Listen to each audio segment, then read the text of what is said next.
Scan now. Meet Sovi, your new AI study buddy.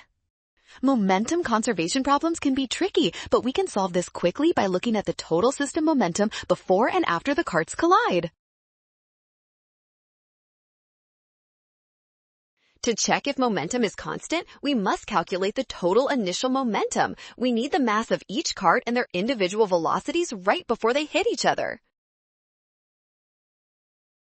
Next, we look at the final state. Since the carts stick together, they move as one mass. We need the final velocity of this combined system to find the total momentum. Comparing these two values tells us if momentum was conserved. This means we definitely need the data from options A and D to solve it. Well done! Scan the code. You can learn better with Sovi. Watch signs and avoid rush. Trust given values and check steps carefully.